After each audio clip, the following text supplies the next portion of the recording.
Hello, I'm Bob the Booker and welcome back to my channel. Today we have just had the announcement of the International Booker Prize shortlist and I have read very few of them. I was planning, and I'm still pretty much planning, to read the entire long list. It's kind of nice in some ways to know that I can maybe space it out a little bit. Like, it doesn't all have to happen before the winner is chosen. But we have had this shortlist, and I have read a grand total of 2 of them. And you may also notice I sound a lot better. It's finally tested negative for the first time in a very long time. And I'm now kind of a little bit fresher. I say that, I look like this still. But yeah, things are looking up. Anyway, ramble aside, let's look a little bit at these books and get the initial reaction to them. First up, we have Cursed Bunny by Bora Chung and translated by Anton Hur. And I have actually now read this book. It's a collection of short stories that are all quite disturbing, originally written in Korean. And I had a really mixed response to this. I'll go into more detail when I do a sort of full rundown of the shortlist. I had a really mixed reaction. The first 2 short stories of this I loved. They're really grotesque and gruesome, and I thought had a really clever point that they were making in some form about expectations on women, or about kind of the political system, or on various other things. And then as the collection went on, I felt really disconnected from a lot of the other stories. So this has been a really mixed one for me, but exciting to see it nonetheless on the shortlist. And I can totally, this is a bit of a Marmite book. I've seen some people adore this, other people absolutely hate it, other people, Kieran, do whole sort of diss tracks about it. But I think it's one of those ones, you know, a book like that that's a bit polarizing is never necessarily a bad thing when it comes to a shortlist, because it probably means that it's got judges really championing it, and that's probably part of the reason it made it from long list to shortlist as well. Next up, everyone's favourite Norwegian. I mean, surely the Eurovision acts every year are the favourite Norwegians ever. But anyway, Jon Fosse with a new name, the 3rd part of the Septology. I have not yet read this, and I am planning to. I have heard that it is a better experience if you read the previous 2 in the lead up to it.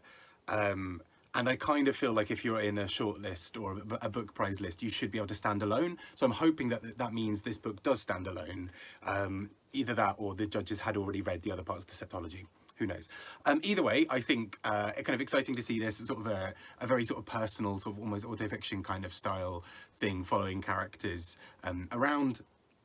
I think I will probably try and read the other parts of the Septology, but also, as we'll see with a couple of the other books I'm about to mention, there are a couple of chunkers on this list, so who knows, maybe I'll see if I can find audio versions of them and just sort of immerse myself in the world before I take on this little one. Next up, we have Heaven by Mieko Kawakami. I have read this one. I listened to it as an audiobook. A really quite disturbing story of teenagers. Particularly, there's a lot of bullying. There's a lot of really quite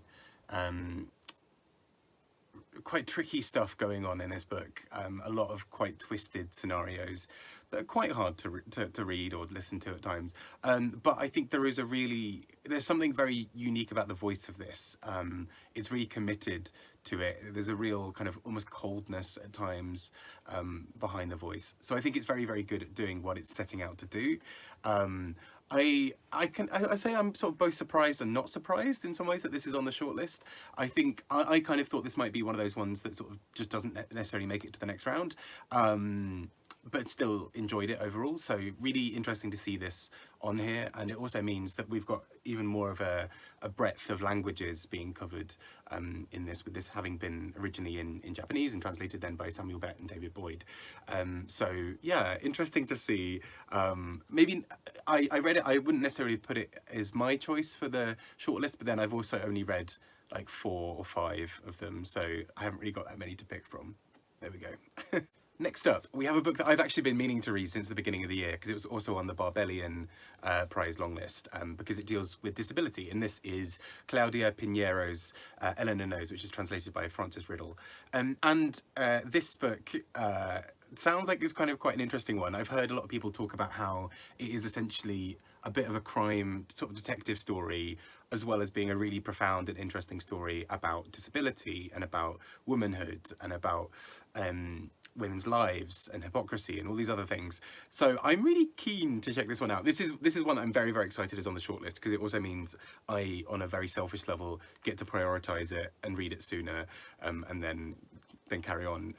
But I'm really excited for this, and I would have read it, I think, anyway, but it's nice to have it bumped up the list a little bit as well. And at this point, I like to think that the judges were like, we've given readers a bit of an easy ride with some short books here. Let's add in a couple of chunkers. And so we have, I'm sure that's not how it went down. I'm sure these books are definitely there for their own merit, but it is just sort of funny that we've got sort of a couple of the slimmest books from this list on here, and then also some of the biggest. Tomb of Sand by Geetanjali Shree, translated by Daisy Rockwell. This is a sort of huge chunker. I think it's about 800 pages or so. And it's a woman who slips into depression after her husband dies, and it looks a lot at sort of various other things around identity and history and a few other things. It's a big one, but I've heard that actually it's quite a quick read, so that gives me some hope. My version is in the post, I'm assured, so hopefully should be able to get round to reading this soon, but it might also mean that I need to really think about everything else I'm reading first, just so I've got some proper time to dedicate to this book and to the one that follows, which is The Books of Jacob by Olga Tokarczuk. So not only has she won before, she's also been shortlisted another time, and now this is her third time having been shortlisted. You may know and already be able to guess, it's quite a big one, again about 900 pages, but is many people see this as sort of her masterpiece. Originally written in Polish, translated by Jennifer Croft, who translated, I believe, some of her other ones as well. And this is just, yeah, I've been meaning to read this. I got a copy of this in November last year when it came out. It came with my little Fitzcarraldo subscription, and I was all very excited to get stuck in. And I was like, you know what, it can wait. Why Past Bob? Why did you do this to yourself? So there we go. Still got this chunker to read. And again, I realise I make it sound like a chore. I am very excited to be reading these books as well. But it is just sort of worth noting that there are a few big ones. So there we go. But that is the shortlist. And I think such an interesting range. I mean, even just from the three that I already own, this is just a remarkably broad set of books. I think add in the other three and you've got a really wild ride of a shortlist in the best possible sense. Completely different themes, I think all different languages. And I think it should be quite an exciting one. So I'm getting excited about getting stuck into this and reading the 4 that I've not already, even though the grand total of those is over 2,000 pages. But shh, we don't need to think about that right now. I'm excited to just get stuck in. But I'm excited to hear from any of you. If you have read any of them so far, which ones you've read, which ones you've enjoyed, any that you think missed out on being in the shortlist. I have not read it yet, but Love in the Big City by Sang-Kyun Park was one that I was really looking forward to reading, and I still will read it. It's just maybe it's kind of got a bit of a pause there as well. So yeah, I'm excited to see what comes next. Let me know your thoughts and speak to you all soon. Take care. Bye bye.